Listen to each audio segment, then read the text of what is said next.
کہتے ہیں کسی دور افتادہ دیہات میں ایک معزز مہمان آیا۔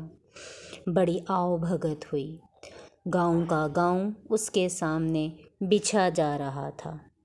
کھانے کا وقت آیا تو انواع و اقسام کی نعمتیں اس کے سامنے دسترخوان پر لا کر چن دی گئیں۔ پریشانی کا باعث ایک لمبا سا اور موٹا سا ڈنڈا تھا جو کھانے کے ساتھ رکھا گیا تھا۔ مہمان نعمتیں دیکھ کر تو خوش ہوا مگر ڈنڈا دیکھ کر ڈر گیا اور سہمے ہوئے لہجے میں پوچھا، آپ لوگ یہ ڈنڈا کس لیے لائے ہیں؟ میزبانوں نے کہا، بس یہ روایت ہمارے بزرگوں کے زمانے سے چلی آ رہی ہے کہ مہمان کے سامنے کھانے کے ساتھ ساتھ ڈنڈا بھی رکھا جاتا ہے۔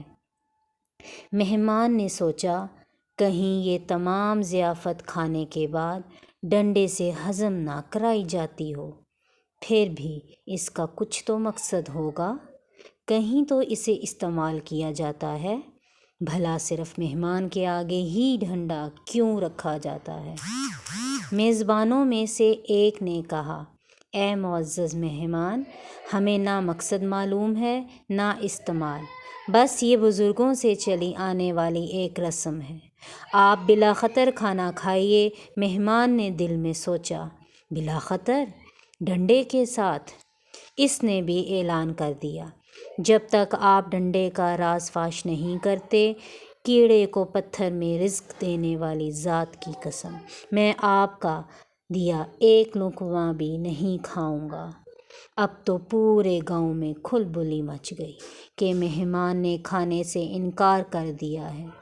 گاؤں کے ایک بزرگ بلائے گئے، انہوں نے سارا ماجرا سنا اور دسترخوان پر رکھا ہوا ڈنڈا دیکھا تو برس پڑے، ارے کم بختو، تم نے اتنا بڑا ڈنڈا لا کر رکھ دیا، اسے کم کرو۔ ہمارے بزرگ مہمانوں کے آگے اتنا بڑا ڈنڈا نہیں رکھتے تھے۔ ڈنڈا فی الفور آری سے کاٹ کر 2-3 فٹ کم کر دیا گیا، مگر مہمان پھر بھی مطمئن نہیں ہوا، اسے اپنے سوال کا جواب درکار تھا۔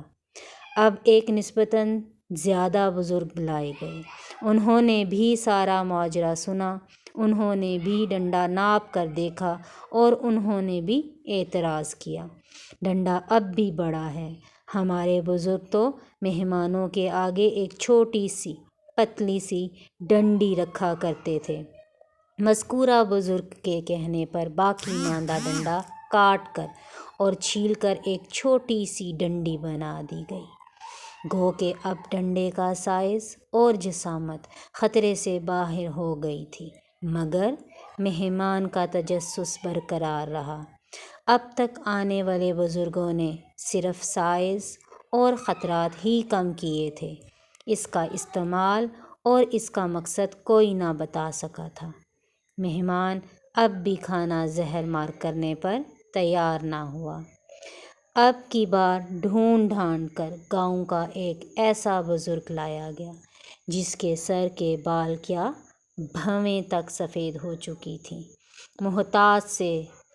محتاط اندازے کے مطابق بھی بزرگ کی عمر 99 سال سے کم نہ ہوگی، سجائی بھی کم دیتا تھا۔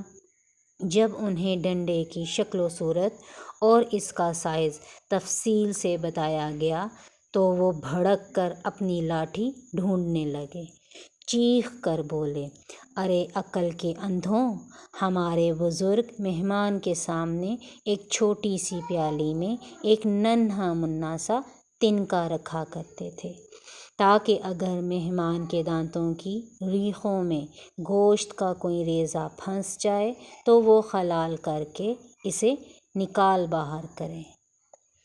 تنکے سے ڈنڈے تک کی یہ کہانی ہمارے معاشرے میں پھیلی بدعت جیسی برائی کی نشاندہی کرتی ہے۔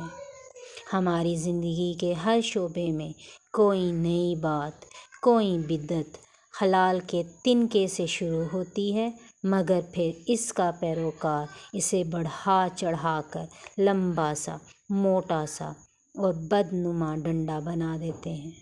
اور ہمارے نبی حضرت محمد صلی اللہ علیہ وآلہ وسلم کی اس حدیث کو بھی بھول جاتے ہیں، کل بدعۃ ضلالہ، ہر ایک بدعت گمراہی ہے۔ جزاک اللہ۔